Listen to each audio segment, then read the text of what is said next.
I first met Paul Edward Farmer 2 weeks before Christmas 1994. I was in Haiti as a journalist, writing about the presence of 20,000 American soldiers there.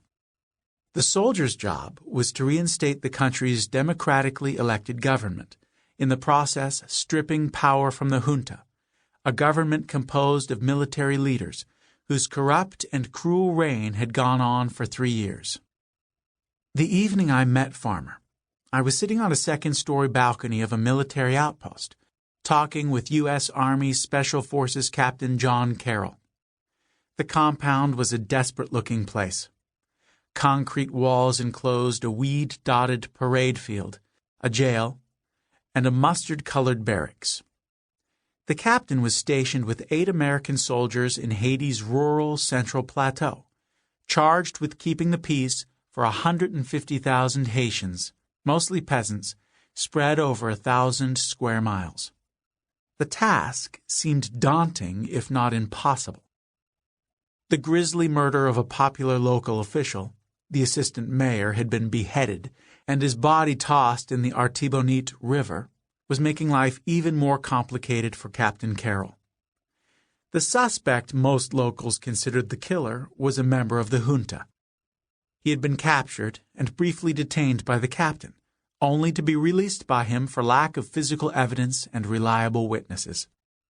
Carroll was shaking his head in frustration about the crime and about all the challenges of peacekeeping when an aide appeared and told him an American was waiting at the compound gate to see him.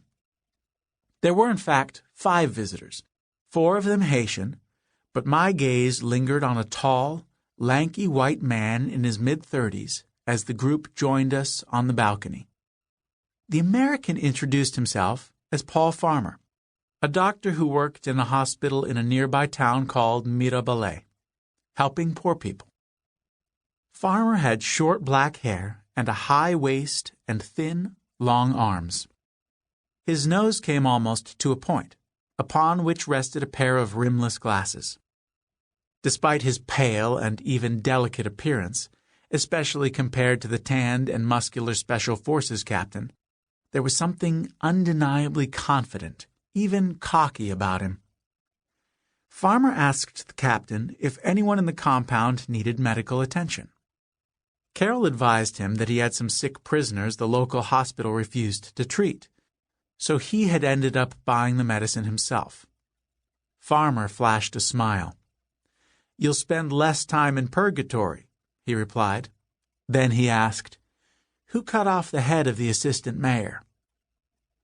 The conversation between the captain and the doctor went in circles.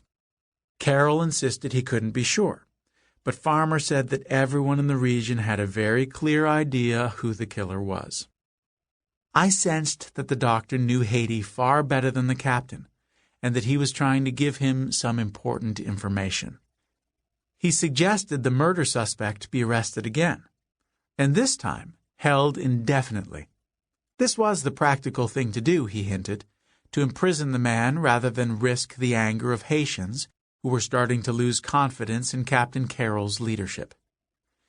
Farmer seemed to care less about the notion that someone should be considered innocent until proven guilty than about preserving a thin-edged calm in a jittery country. I found the 2 men's views ironic. The captain, who described himself as a redneck, was arguing for due process. Farmer, who championed human rights and clearly was on the side of the poor, was arguing against it. The captain couldn't hide his overall pessimism. No matter what he did or didn't do about the murder suspect, he said, nothing was going to change Haiti in the long term. The United States Army had ventured here before, in the early 20th century, to restore order during another period of turmoil, only to leave and watch from a distance as the new government eventually collapsed. The same thing was going to happen when the Army left this time, he predicted. Haiti would always be a desperately poor, corrupt, broken society. No one could fix it.